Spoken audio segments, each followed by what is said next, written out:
Bienvenue à tous, merci de nous retrouver sur CamNews 24, la chaîne de l'information en continu. Madame, Monsieur, pour cette balade au cœur de l'économie d'ici et d'ailleurs, voici les grandes articulations de votre programme. Coopération énergétique entre le Cameroun et la Corée du Sud. Yaoundé a abrité le 4e forum sur le sujet.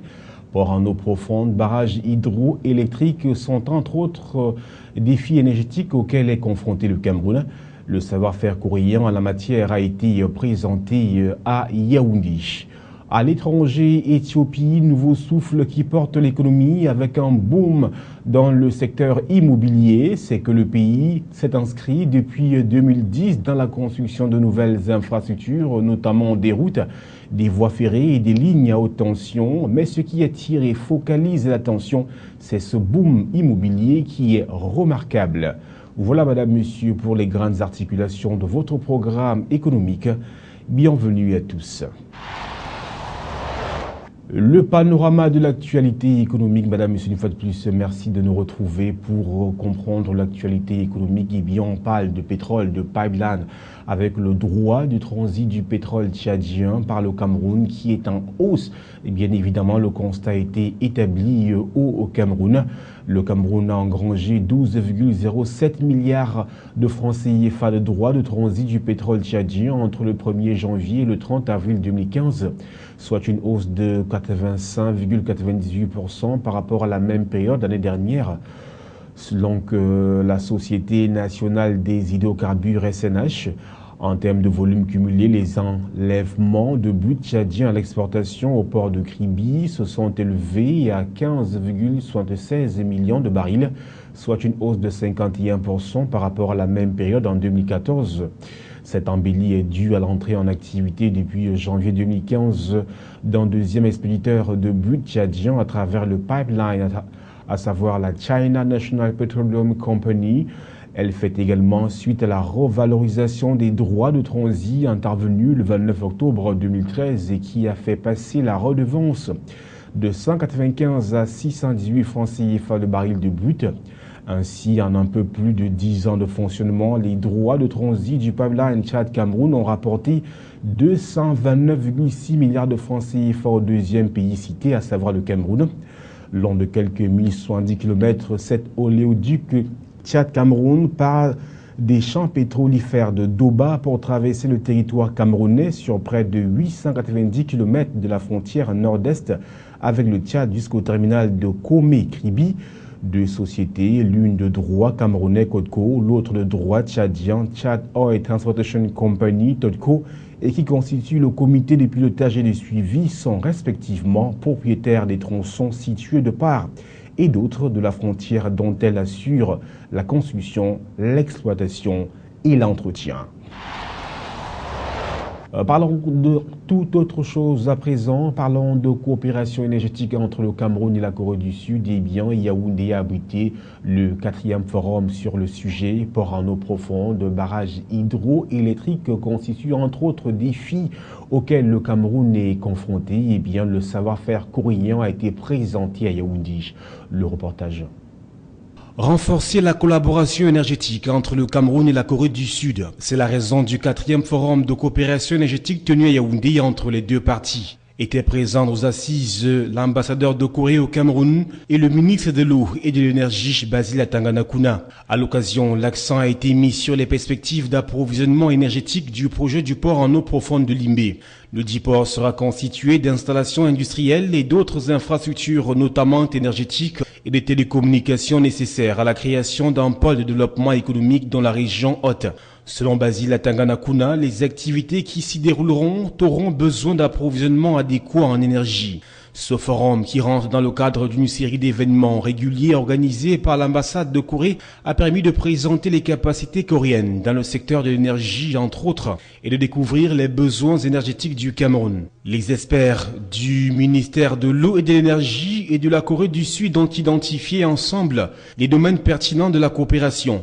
Ces assises interviennent à un moment où la Corée et le Cameroun associent leurs efforts de coopération dans le cadre du Fonds de coopération de développement économique coréen en vue de construire le port en eau profonde de Limé qui, selon les experts, révolutionnera le transport et stimulera l'activité économique dynamique sur la côte du Cameroun. Le rapport final de l'étude sur le projet du port, par exemple, révèle qu'à terme, la circulation des produits agricoles au port sera portée à 50 000 tonnes par an à partir de 2017 avant de passer à 60 000 tonnes en 2020.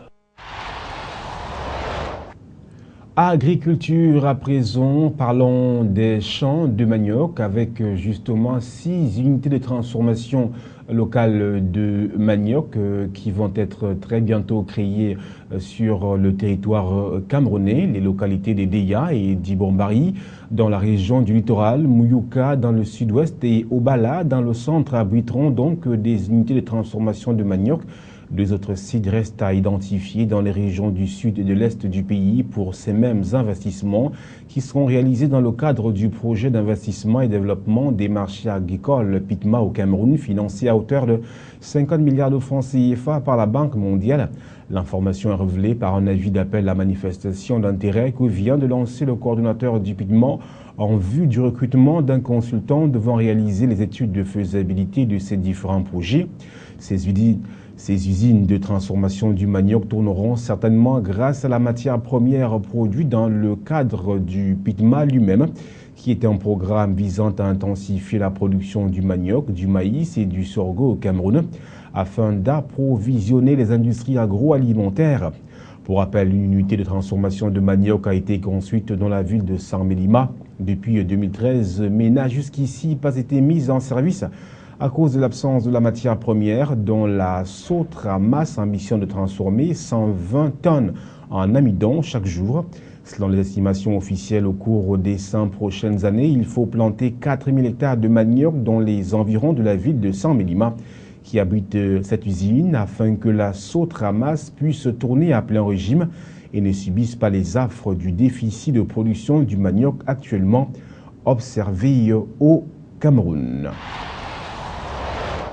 Quittons les champs de manioc, ce produit très prisé par les Camerounais pour un autre champ. Il s'agit des champs de coton, cette fois une culture aussi très prisée au Cameroun. Le gouvernement camerounais vient de lancer pour le compte de la Société de développement du coton, Sodécoton, le fleuron de l'agro-industrie dans la partie septentrionale du pays, 2 appels d'offres internationaux pour le recrutement de prestataires devant lui fournir 600 000 chaussettes d'emballage en 2 lots et 1000 tonnes de fil en acier de phosphate pour l'emballage de balles de coton dans le cadre de la campagne cotonnière courante.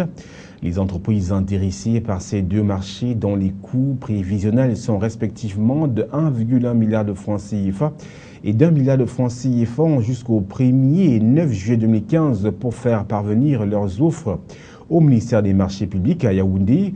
Pour rappel, au cours de l'actuelle campagne, la Sodécoton ambitionne d'acheter 266 400 tonnes de coton auprès de 250 000 producteurs qu'elle encadre dans l'extrême nord du pays.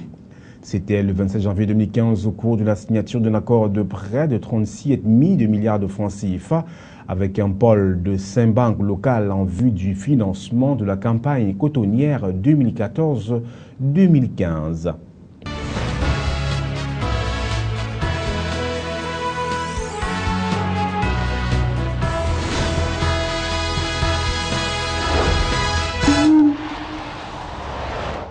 L'actualité économique au-delà des frontières camerounaises, direction l'Éthiopie, nous vous le disions également en titre, avec ce boom immobilier qui se veut remarquable de ce pays, dans ce pays, autant pour nous, car l'Éthiopie a démarré depuis 2010 un vaste programme de construction du territoire avec les ports, les ponts, les chemins de fer, les lignes à haute action, les lignes à haute tension. Mais ce qui est véritablement remarquable, c'est ce boom immobilier dont ce reportage s'exerce justement à vous montrer. Le bruit des marteaux-piqueurs à n'en plus finir. Addis Abeba, la capitale éthiopienne, est en plein boom immobilier. Les investisseurs ne manquent pas pour financer des bâtiments comme celui-ci, composés à la fois de bureaux et d'appartements. Et pour assurer des fondations solides au développement économique du pays, le gouvernement a lancé en 2010 des grands chantiers, construction de routes, de voies ferrées et de lignes à haute tension. La pièce de base de la transformation économique, c'est les infrastructures. Le talon d'Achille de l'Afrique, c'est l'énergie et le manque d'énergie. Le manque de réseaux routiers, le manque d'éléments essentiels pour transformer votre économie. L'Éthiopie est en plein essor avec une croissance à 10% d'après le gouvernement, plutôt 7% pour le Fonds monétaire international. L'État a lancé un vaste programme de crédit d'impôt pour soutenir les investissements. Une stratégie payante, d'autant que l'immobilier représente quasiment la seule opportunité pour les hommes d'affaires. C'est l'investissement le plus attractif du pays actuellement, puisque nous n'avons pas de marché financier fonctionnant convenablement. Ce boom immobilier a favorisé l'arrivée de capitaux étrangers, notamment chinois ou turcs, même si la loi n'autorise que les Éthiopiens à devenir propriétaires. Plus de 4 millions d'emplois ont été créés en 3 ans, notamment dans la construction. En ce qui concerne les affaires, on est bien occupé actuellement, au-delà même de nos capacités. Je recrute de nombreux ouvriers, j'utilise beaucoup de matériaux locaux, de sous-traitants, et grâce à tout cela, nous nous développons tous ensemble, et tout le pays en bénéficie. Chaque jour, de nombreux Éthiopiens migrent des campagnes vers les villes. Mais le chômage reste élevé, 25% au niveau national, et plus de 17% dans les zones urbaines. L'économie va donc devoir se diversifier, car le boom immobilier ne suffira pas à assurer l'avenir d'un pays de 91 millions d'habitants. Le gaz à l'origine de la réconciliation, ça se passe à Chypre où la découverte d'un réservoir de gaz naturel accélère les négociations pour une réconciliation de l'île jusqu'ici coupée en deux. Au large des côtes chypriotes, les champs d'Aphrodite. Aphrodite, c'est 140 milliards de mètres cubes de réserves de gaz naturel, une découverte récente. L'exploitation n'est pas prévue avant 2018 pour des raisons logistiques et surtout politiques. L'île est divisée en deux, grec chypriote au sud et turc chypriote au nord. Cette découverte pourrait accélérer les négociations de paix vers une réunification de l'île. Avec la situation des hydrocarbures, c'est peut-être le moment. Si on ne le fait pas maintenant, je ne sais pas quand on pourra régler ce problème. Ça peut être une chance pour Chypre de reprendre le chemin de la croissance, parce que les gens ici ont dû faire face à beaucoup de problèmes avec ce qu'il s'est passé ces dernières années. Pour exploiter ces champs de gaz situés entre Israël et Chypre, Nicosie devra se rapprocher d'Ankara. La Turquie, 18e économie mondiale, a besoin de gaz pour son industrie en pleine croissance.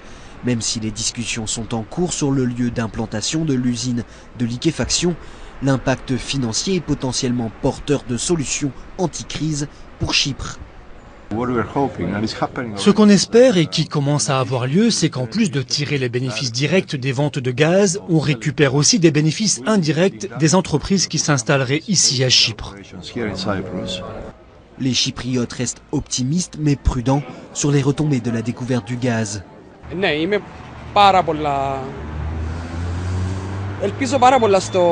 J'ai beaucoup d'espoir que le gaz et le pétrole aident Chypre, si les étrangers nous laissent le gérer. Je pense que ça peut nous aider, mais ça ne sera pas pour tout de suite. Si ça arrive, ce sera sans doute une progression lente pour les économies et les habitants. Mais avant que l'économie chypriote ne puisse commencer à voir les bénéfices du gaz, il faudra se mettre d'accord sur les conditions d'exploitation de cette ressource, ainsi que les voies d'acheminement de ce précieux hydrocarbure. Le chiffre du jour à présent, il est de 1450 tonnes de semences de maïs et ce chiffre symbolise l'offre du gouvernement camerounais aux agriculteurs de la région septentrionale ou alors du septentrion camerounais pour justement accroître la production agricole, notamment pour ce qui est du maïs. Avant de clore ce programme, le rappel de ses principales articulations, coopération énergétique entre le Cameroun et la Corée du Sud et bien, Yaoundé a abrité le 4e forum sur la question des énergies renouvelables entre les deux pays. construction des ports en eau profonde au Cameroun, des barrages sont entre autres défis qui interpellent le Cameroun et le savoir-faire coréen en la matière a donc été présenté à Yaoundé aux différentes parties prenantes, notamment au gouvernement camerounais. À l'étranger, on a parlé bien évidemment de ce boom immobilier remarqué du côté de l'Éthiopie où depuis 2010, le pays a entamé une construction des infrastructures, notamment les routes, les ponts, les voies ferrées, les lignes à haute tension. Mais ce qui nous a intéressé, ce qui a focalisé notre attention au cours de ce programme, c'est ce boom immobilier qui est remarquable. Merci à vous de nous avoir prêté vos yeux et vos oreilles. Merci à toutes les équipes techniques réunies autour de Yves Vincent Tadioufo et Romy à la chaîne. Au revoir.